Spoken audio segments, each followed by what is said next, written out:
тази седмица. При мен са Никола Стоянов, основател и собственик на Оксимо Груп, и Мариан Алексиев, брокер в агенция Primo Plus. Здравейте, благодаря, че сте при нас. Здравейте, благодаря за поканата. Здравейте, много благодарим. Да започнем така един общ въпрос към двама ви. Да започнем така, господин Стоянов, какво виждате като състояние на имотния пазар за тези 6 месеца от новата година до сега? Пазарът на жилищни недвижими имоти в България е в добро състояние, но естествено очакваната промяна, очакваната нова фаза на пазара след 5 години общо взето възход е факт. Пазарът тръгна към охлаждане, една естествена посока. Всички сме я очаквали. Нищо ново, нищо неочаквано. Хубавата новина е, че стойностните, качествените имоти продължават да се продават.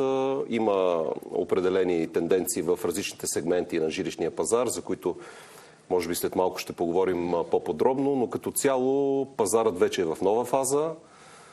Ние, участниците на този пазар, сме в нов режим на работа и приспособяваме се към новите условия. Както се казва, сделки има. Това е хубавата новина. Господин Алексиев? Моето наблюдение е, че първата половина на 2026 година пазара е леко охладен. Той върви към здравословен тренд, при който купувачи и продавачи доста по-информирано взимат своите решения. Така че нищо по-различно от това, което очаквахме всички в началото на тази година, приемайки еврото. Да си поговорим малко и за Real Estate Awards, където и двама ви сте отличени. Така да споменем, Оксимо получава 3 награди, в които брокер на годината, имот на годината, а вие получавате за цялостен принос на тази годишното издание. Господин Алексиев, пък вие получавате наградата за съпричастност, хуманизъм и консолидиране на сектор недвижими имоти. Така давам това въведение, за да ви попитам какво означават тези награди за вас и колко ключови са такива конкурси за сектора. Една награда, когато е дадена от доказана институция, каквато бих нарекал Имоти.нет, портала Имоти.нет, това за мен е една институция, която до голяма степен определя и бизнеса в нашия сектор. Една такава награда винаги е признание, когато се дава от толкова високо място. Така че приехме наградите с благодарност. Смятаме ги малко нескромно, че са заслужени тези награди. Аз, освен наградата, която получи колегата Желева за брокер на годината, аз лично получих 2 награди. Едната беше за цялостен принос в индустрията, което съвпадна и с моят 30 годишен юбилей, откакто започнах в професията на брокер на недвижими имоти още през далечната 96-та година. В едни много по-различни времена. От тогава имахме доста движение на пазара и нагоре и надолу, няколко кризи. Тази година много съм радостен. Не я очаквах тази награда, но доста така ме зарадва наградата, защото всъщност е един така крайъгълен камък и за моята кариера. Така че с радост, благодарност, с признание и пожелавам на всеки един, който сериозно се е взел в кариерата, било то на недвижимите имоти или пък друга индустрия, да след 30 години така отдадена работа да получи една такава награда, която да му покаже, че всъщност това, което е направил, е значимо не само за него и за неговата компания, но и за цялата индустрия, на която ние всячески се опитваме да работиме с нашите колеги, да съдействаме и на тях, така че това е едно признание, за което съм благодарен. За награда на имот на годината взехме награда с нашата сграда бутик Резиденс Окинава. Аз съм и строителен предприемач. Вече 22 години съм съдружник и в такава компания, която се занимава с жилищно строителство. Окинава е последната сграда, която завършихме. Интересното при нея е, че тя е развита по концепцията Healthy Building Concept. Това е концепцията за здравословна жилищна среда. И набързо, така да кажа, сградата е проектирана и построена и завършена, така че да се грижи не само за хората да могат да живеят в нея, но също така и да се чувстват добре, здравословно, психологически, ако искаш, да могат да си почиват, да се възстановяват. Това са новите сгради на бъдещето, както аз обичам да ги наричам, които не само осигуряват един хубав, луксозен, качествен дом за теб и твоето семейство, но всъщност те се грижат и твоето физическо и психологическо здраве. Това е посоката, в която върви целия свят. Строителството не прави изключение. Нови материали, добавена стойност. Вече имат сградите не е само локация, вече има и добавена стойност в една или друга посока. Умни домове, зелени домове, пасивни домове, енергоспестяващи, енергоефективни домове, които се грижат за здравето, както ние направихме. Господин Алексиев, за вас наградата какво означава? За мен тази награда е малко по-специална. Тя е лична, тя е емоционална и е резултат от труда и усилията на всички, които са в бранша. Доверието, което се изгражда с клиентите, професионализма, но реално тази награда при мен е пресечна точка на добрите черти на хората и начина, по който те са готови да бъдат полезни, да помагат общо взето. Реално това е супер специален момент за мен. Изключително съм благодарен на всички колеги от агенция Primo Plus, на колегите от бранша, които бяха до мен в този момент, специален и важен, на всички мои клиенти, на всички мои приятели, познати. Това е признание за всичко, което се случва в живота ни и съм изключително така признателен и обръщам специално внимание на имоти.нет за това, което са допринесли за номинациите на подобно призвание. Господин Стоянов, така исках да ви попитам, вие се занимавате доста сериозно в сектора на луксозните имоти. Какво виждаме като разлика при луксозните имоти и от така, да го наречем, традиционния пазар? Голяма е разликата. Както казах в началото, пазарът се прекрои тази година. Общо взето охлаждането е много сериозно най-вече бих казал, в областта на бюджетните имоти и също така в някаква степен и на средния клас имоти. В тези два сектора, два сегмента на пазара, сделките са по-малко, сделките са различни. Основно спадовете ги наблюдаваме в новото строителство, което се продава на зелено, както се казва. За сметка на това, обаче, в луксозните имоти спадане няма, спадове не наблюдаваме. Продажбите са стабилни, цените са стабилни, сделките се сключват и общо взето няма такова отдръпване на купувачи и наематели в луксозния сегмент в най-високата част на пазара. Аз това мога да го обясня логически. За мен това охлаждане, както се нарича, то е здравословно, но смятам, че е абсолютно на психологическа основа и е свързано с очакванията, които за много хора в средния и в ниския сегмент купувачи са неясни очаквания. Тоест, след присъединяването към еврото, хората, търсещи среден и нисък клас имоти, са по-предпазливи, по-внимателни, искат да изчакат, да видят какво ще се случи. Общо взето, пазара си върви, нищо, кой знае какво не се случва. Както виждате, България много добре върви процес към преминаване към еврото. Няма сътресение, няма трусове. Хората свикват с новата валута, виждат, че нещата си вървят нормално. Даже имаме и вече стабилно правителство, което до голяма степен елиминира и политическата криза, в която бяхме последните няколко години. Всичко това са положителни посоки. Аз съм оптимист. Смятам, че може би така още няколко месеца ще има по-малко сделки в среден и нисък сегмент, след което всичко ще премине така към края на годината, септември, октомври, хората като се върнат от почивки, отпуски, пазарът ще си тръгне още по-силно. Разбира се, не очаквам да достигне нивата, които бяха 25-та година, 24-та година, но ще се върнем към нормален пазар, защото има търсене на имоти, има желание за покупка на имоти, има много хора, които в тази предишна фаза не успяха да си купят имоти, млади хора, млади професионалисти, хора с първо жилище. И аз имам една така сентенция, която казвам, моя приказка, докато лихвите в България са около 2,5% до 3% по ипотеките, аз не очаквам да има срив. Още повече са в сегашната ситуация, където вие виждате, че парите се обезценяват постоянно и все повече наши купувачи казват: аз не искам да си продавам имотите, защото нямам какво да правя с парите. Значи хората предпочитат да си държат активите, спестяванията, пенсионния фонд, както казвам, в недвижими имоти.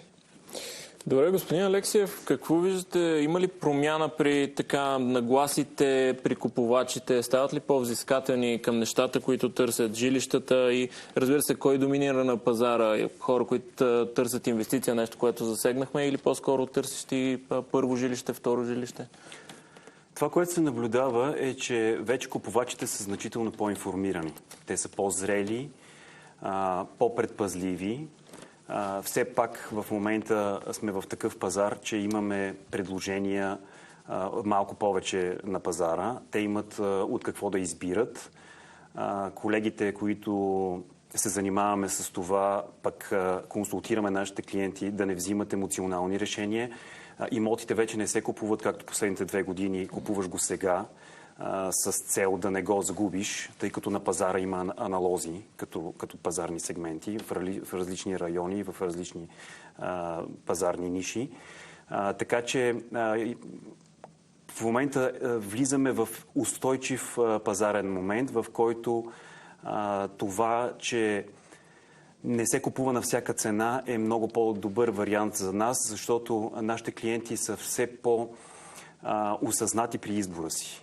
И за нас е по-лесно да работиме с тях, за да може да ги консултираме адекватно.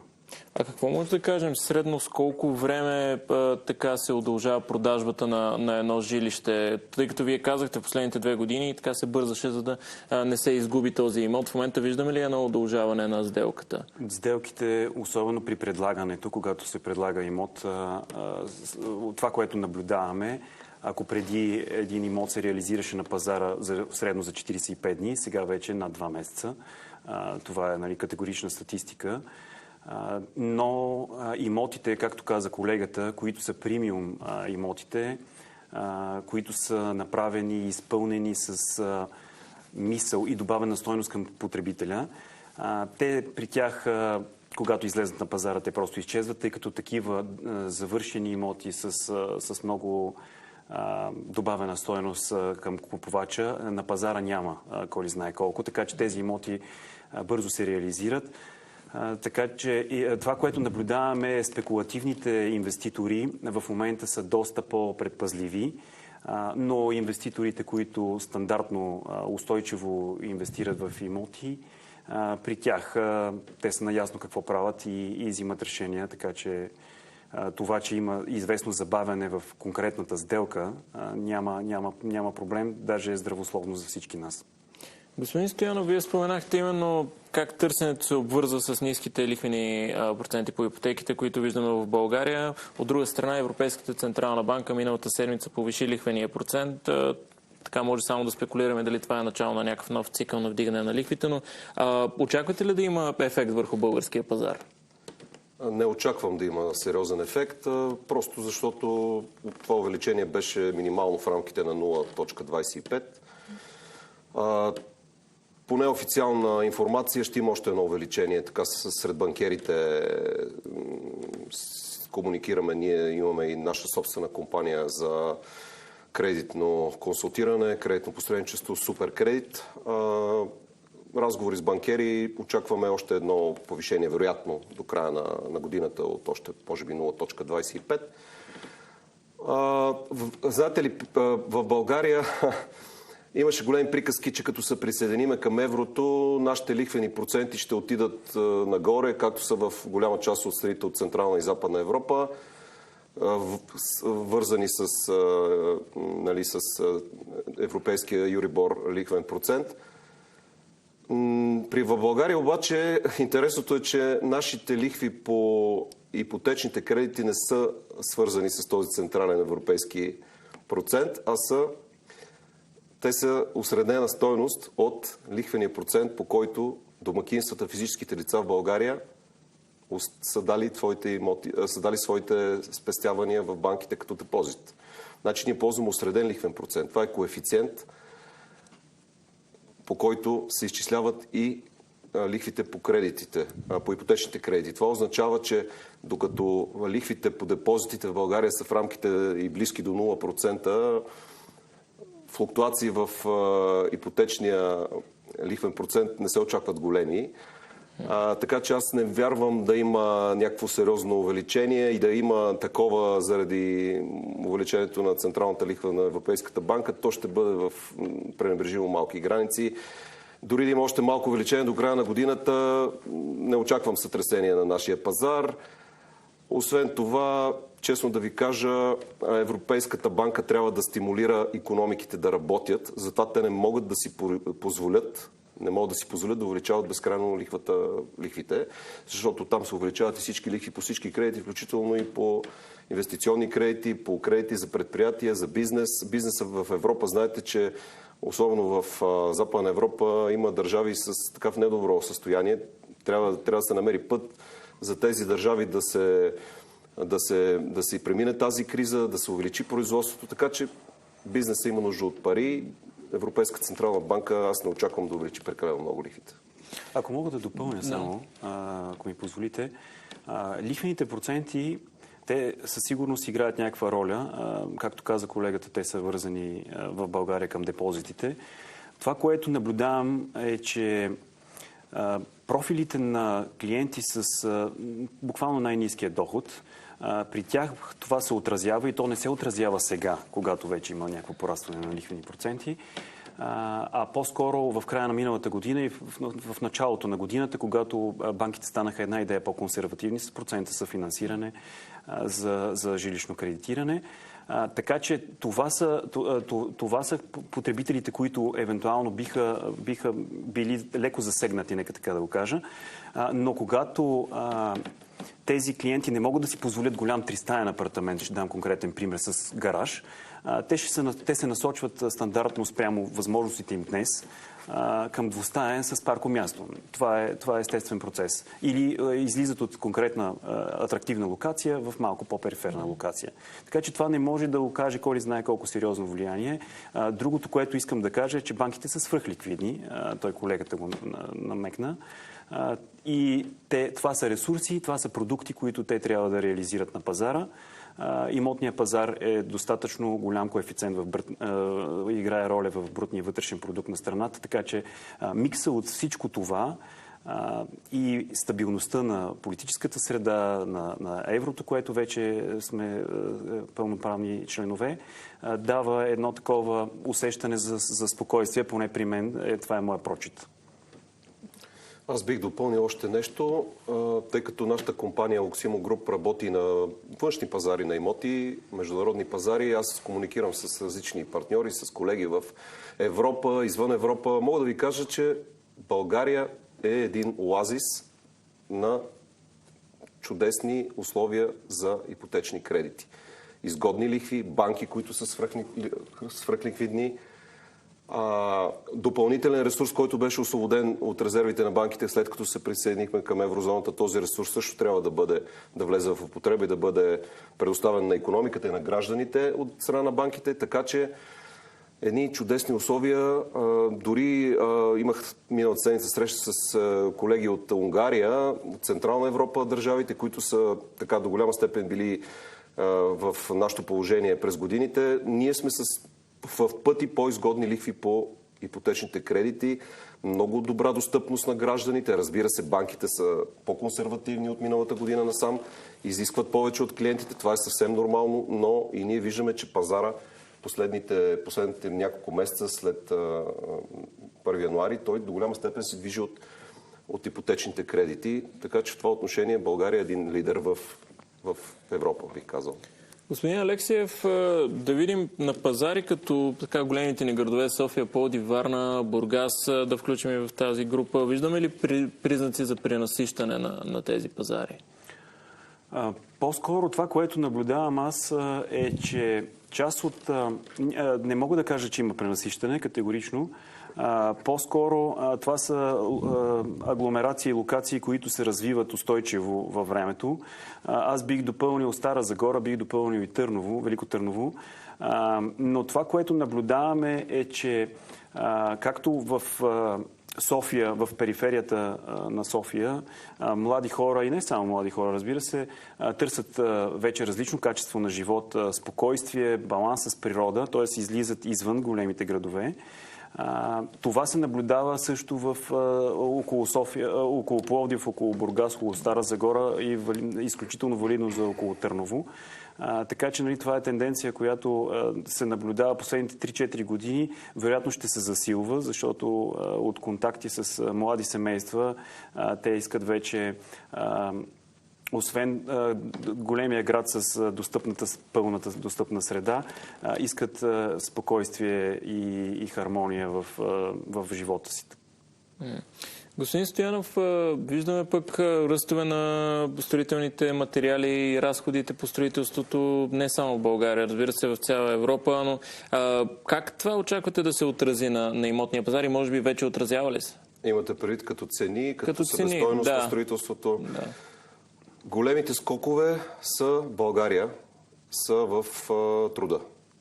Скоковете са почти двойни за последната една година в цената на труда.